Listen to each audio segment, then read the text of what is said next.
Okay, सो 20 जून 2025 को cyber security experts को online leaked data मिलता है जिसके अंदर 16 बिलियन से भी ज़्यादा लॉगिन क्रेडेंशियल्स अवेलेबल थे। और ये जो डेटा है ये हम जो डेली में यूज़ करते हैं जो भी ऑनलाइन सर्विसेज, इसके लॉगिन क्रेडेंशियल्स के डेटा हैं। और इसमें बहुत ही मेजर मतलब बड़ी बड़ी कंपनी के डेटा थे, including Apple, Google, Facebook, Telegram, GitHub और गवर्नमेंट पोर्टल्स के भी। और इसके अंदर बैंकिंग डिटेल्स भी हो सकती है। So exactly how this happened, why it is so serious thing and what should we do right now to check our account and make them more secure. So इन सारी चीज़ों के बारे में इस वीडियो में हम जानने वाले हैं। सो वीडियो आगे बढ़ने से पहले make sure to subscribe our channel and you are watching P6 TCS। Let's go.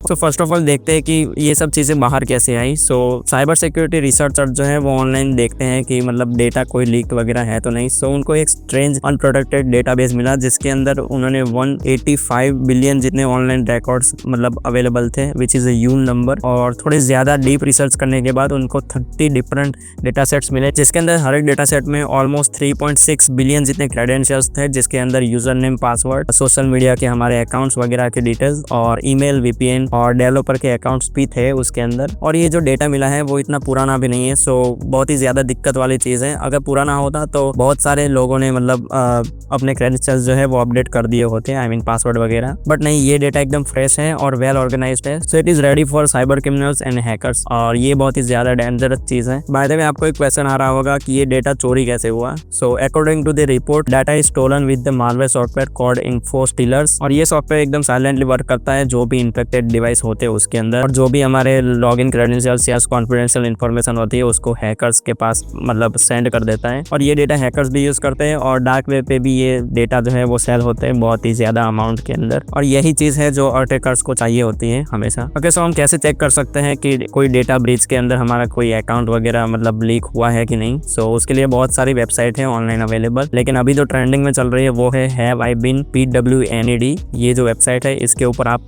Email ID डाल के चेक कर सकते हो कि आपका अकाउंट जो है वो पिछले कोई भी मतलब डेटा ब्रीचेस हुए हैं आज तक हिस्ट्री के अंदर, उसके अंदर आपका अकाउंट मतलब अवेलेबल था कि नहीं। सो अगर आपको आपका कोई अकाउंट इन वेबसाइट पे अगर आप चेक करने जाओ और डेटा ब्रीच में मिले तो आप सबसे पहले अगर आपने कोई पासवर्ड चेंज कर दिया है उसके बाद तो कोई दिक्कत नहीं है, लेकिन फिर भी एक बार फिर से पासवर्ड चेंज कर देना। और बाकी सारी इंस्ट्रक्शन में अभी वीडियो में आगे देने वाला हूँ, सो बने रहिए। ओके, सो अभी आपको एक क्वेश्चन आ रहा होगा कि ये वाली वेबसाइट जो है वो कैसे हमारा ईमेल ID चेक करके देती है। सो ये जो वेबसाइट्स हैं वो पिछले जितने भी प्रीवियस डेटा लीक्स हुए हैं उसका सारा का सारा डेटाबेस रखती है अपने पास और हमको फैसिलिटी देती है कि हम चेक कर पाए उन डेटाबेस के अंदर हमारा ID मैचिंग करके। बाकी अभी आप ये भी चेक कर सकते हो कि डार्क वेब पे आपके कोई अकाउंट या क्रेडेंशियल्स लीक तो नहीं हुए हैं by using dark web monitoring services like SpyCloud, Malwarebytes, NotProtect, etcetera. बहुत सारी वेबसाइट आपको देखने को मिल जाएंगी जो आपको ये सब चेक करके देती है। सो आप डेफिनेटली ये सब वेबसाइट चेक कर सकते हो अपने अकाउंट की सिक्योरिटी, आई मीन सेफ्टी के लिए, अगर आपने पहले कुछ ऐसा मतलब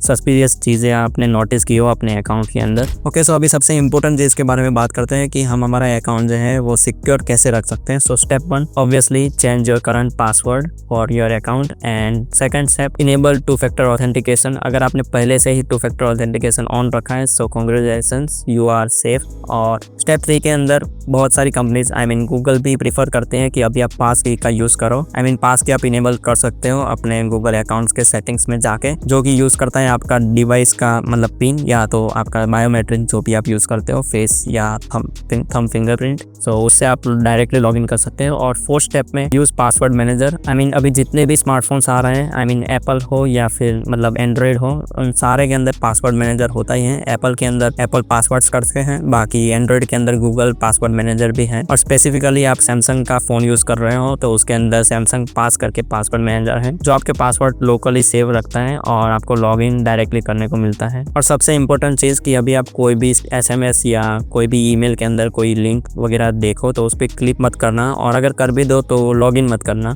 मोस्ट इम्पोर्टेंटली, क्योंकि बहुत सारी चीज़ें जो हैं वो यहाँ से ही लीक होती है। आई मीन बहुत सारे मालवेयर्स वगैरह, सॉफ्टवेयर्स वगैरह बैकएंड में ऐसे ही मतलब घुस सकते हैं आपके डिवाइसेस के अंदर। और हाँ, एक चीज़ कि रैंडम वेबसाइट्स पे जाके लॉगिन मत किया करो, एक बार मतलब वेरीफाई कर लो जो भी URL वगैरह हैं या तो ऑनलाइन एक बार सर्च करके देख लो और वो वेबसाइट्स पे जाके ही लॉगिन करो।